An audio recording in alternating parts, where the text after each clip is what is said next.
We're here with Greg Chandler, Executive Vice President with IRI, and we are going to talk about, starting with online grocery hot topic. So you've got Walmart partnering with Google and Amazon acquiring Whole Foods, and now Kroger is expanding their options. How important is online to grocery? Well, those top retailers have their finger on the pulse of the customer on this one. So it's not going to make or break your year yet.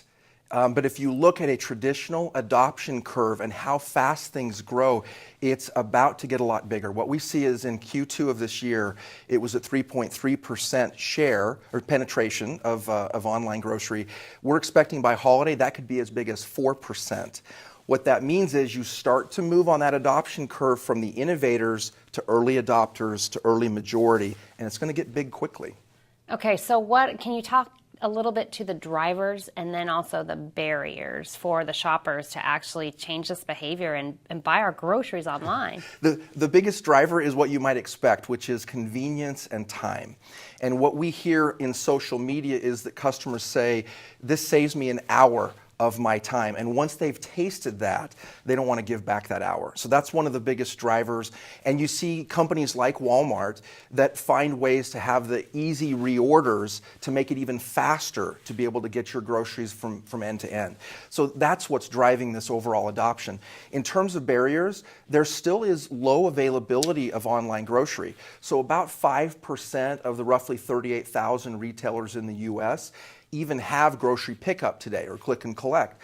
But that's changing quickly with the Whole Foods acquisition by Amazon. Walmart's now at 1,000 stores for their grocery pickup. So that's changing quickly to make it available for everybody. Yeah, I will call it a life changer, actually, in my family, because I can order the groceries and someone else can go pick them up, right? Yeah, we hear people describe it as this is the future of grocery shopping now. Yeah, absolutely. So I think there's been a little bit of a shift in our mindset of now we are going to buy our groceries online, and maybe a few years ago we thought that was crazy.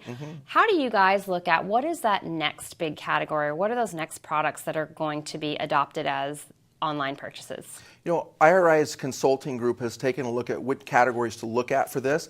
We already see some categories like coffee and tea and granola bars at over 10% share online. Now, what do those categories have in common? The first thing is that you can find variety online. So if you're looking for specialty flavors, unusual flavors, that is something that you're going to look for online. The second is bigger items. If you buy things regularly, in bulk, high frequency, so think about the coffees and teas, but men's grooming, right, which we've seen an explosion in terms of online.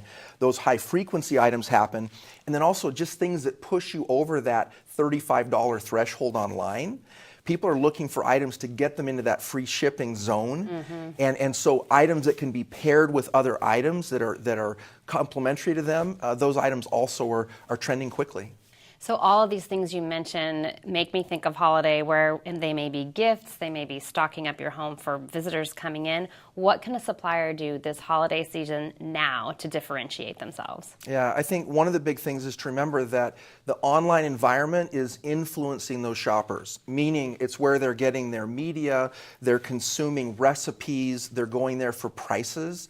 So I would be making sure that you're getting enough presence online so that customers are learning about your items there.